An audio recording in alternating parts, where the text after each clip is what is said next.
নাম সূৰ্যপ্ৰভা গগৈ আৰু মই মোৰ ল'ৰা ডাক্তৰ বিদ্যুৎ বিকাশ গগৈ। কালি হঠাতে সিহঁতৰ হোষ্টেলতে মানে এখন যিখন এয়াৰ ইণ্ডিয়া এখন ক্ৰেছ হ'ল বুলি শুনিলোঁ।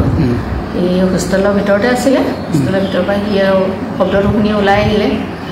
ওলাই অহাৰ পাছত আৰু মই যেতিয়া খবৰটো পালোঁ তাক সুধিলোঁ আৰু সি ঠিকে আছে বুলি ক'লে। আৰু তেনেকৈ বোলে মোৰ একো হোৱা নাই, অলপ দুখ পাইছে, অলপ ভৰিত দুখ পাইছে আৰু চেলি খালোঁ বুলি কৈছে।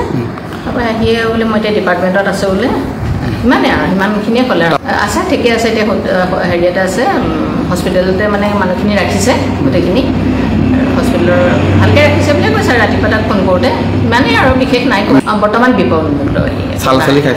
তেনেকৈ একো দুখ পোৱা নাই। ভৰিত দুখ পাইছিলে ভৰিটো অকণমান চাল ছিগিছে বুলি কৈছে আৰু দৌৰ মাৰি ওলাই আহোঁতেতো আৰু যথেষ্টখিনি দূৰ আহিবলগীয়া হৈছে নহয়। যিখিনি দেখিছে আৰু যে সিহঁতৰ হোষ্টেলতে মানে আহিয়ে সেইখন ছাইডতে MBBS হোষ্টেল বুলি আছিলে এটা, তাতে ডাইনিং হল আছিলে, ডাইনিং হলতে মানে পৰিছেহি আৰু আধা মানে আহি মানে সিহঁতৰ হোষ্টেলতো হেৰি হৈছে, জুই লাগিছে লগে লগে সেইখন ক্ৰেছ হোৱাৰ লগে লগে।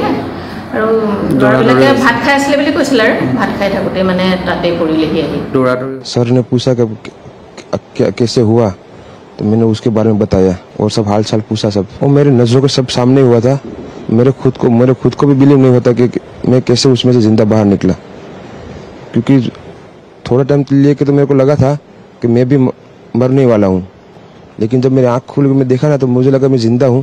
तो मैंने ट्राई किया, जब मेरी सीट थे वो मेरी बेल्ट निकाला, मैंने वो ट्राई किया जहाँ से निकल सकता वहाँ से, तो मैं निकल गया वहाँ से। मेरे नज़रों के सामने एयर हॉस्टल और दूसरे आंटी अंकल सभी उसमें मैच हो गए थे सभी। टेक ऑफ के बाद 1 मिनट के अंदर ही जब टेक ऑफ हुआ ना तो सडनली 5-10 सेकंड कैसे लगा जैसे स्टक हो गया वो। बाद में से मेरे को लगा कि कुछ हुआ। बाद में प्लेन में लाइट ऑन हो गई, ग्रीन और वाइट। बाद में वो पता नहीं वो प्लेन टेक ऑफ ज़्यादा करने के लिए वो रेस जो बोलते हैं क्या, रेस दिया होगा ऐसा कुछ, और सीधा स्पीड में ही घुस गया जहाँ वो क्या था वो हॉस्टल में। और सब सामने सब, क्योंकि आई थिंक मेरे को जब मैं जो साइड पे था ना वो साइड हॉस्टल पे नहीं लैंड हुई थी। हॉस्टल के जो ग्राउंड फ्लोर है ना जैसे नीचे वहाँ लैंड हुई थी। तो मुझे दूसरे के बारे में मेरे को पता नहीं, लेकिन मैं जहाँ लैंड हुआ था ना वो नीचे की साइड थी। तो जब वहाँ थोड़ा पेस भी था प्लेन के जब बाहर, तो जब जैसे मेरा डोर टूटा ना सब, तो मैंने देखा ना जब सामने कि थोड़ा इधर पेस है, तो मैं ट्राई कर सकता हूँ निकलने के लिए। तो मैंने ट्राई किया निकलने के लिए, तो फिर मैं निकल गया उधर, क्योंकि अपोजिट साइड पे था ना वो बिल्डिंग का वो था ना दीवार, तो उधर से कोई शायद नहीं निकल सका होगा, क्योंकि उधर पूरा उधर ही क्रैश हुआ था। मैं जो जहाँ था वहाँ ही थोड़ा पेस था। फिर भी मेरे पता नहीं मैं कैसे बसा हूँ, क्योंकि मेरे नज़र के सामने ही सब 2 एयर हॉस्टल वो अंकल आंटी सब उधर ही सब। और थोड़ा जब आग लगी ना मेरा लेफ्ट हैंड भी जल गया थोड़ा। फिर एम्बुलेंस मेरे को उठा लेके इधर आया हॉस्पिटल में। इलाज बहुत अच्छा, यहाँ के लोग बहुत सपोर्टिंग है, बहुत अच्छा इलाज कर रहा है। ইতিমধ্যে আপোনালোকে শুনিবলৈ পালে বিমান দুৰ্ঘটনাটোৰ পৰা কথম্পি ৰক্ষা পৰা শিৱসাগৰৰ চিকিৎসক মাতৃলৈ ফোনযোগে শিহৰণকাৰী বৰ্ণনা দিলে ডক্টৰ বিদ্যুৎ গগৈয়ে। হয়, আপোনালোকে ঠিকেই শুনিছে। পচন্দ শব্দ শুনি কোঠাৰ ভিতৰৰ পৰা ওলাই আহিছিল বিদ্যুৎ গগৈ।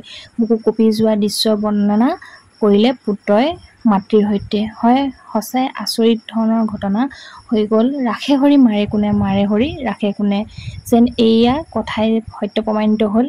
আহমেদাবাদৰ এয়াৰ ইণ্ডিয়া বিমানৰ দুৰ্ঘটনাত জীৱনতে উদ্ধাৰ হোৱা এজন ব্যক্তি বিশ্বাস কুমাৰ ৰমেশৰ ক্ষেত্ৰত। হয়, একমাত্ৰ জীৱিত হৈ থকা এই যাত্ৰী ৰমেশৰ শিহৰণকাৰী বৰ্ণনাই সমগ্ৰ ৰাজ্যতে সমগ্ৰ বিশ্বতে তোলপাল সৃষ্টি কৰিছে। সমগ্ৰ বিশ্বই আজি দুখত ভাগি পৰিছে। সৌভাগ্যক্ৰমে প্ৰাণ ৰক্ষা পৰিছে। তেওঁ সকলোখিনি বৰ্ণনা কৰিছে বিমানৰ দুৰ্ঘটনাত কি হৈছিল, আচলতে বুকু কঁপি উঠিব সকলোৰে।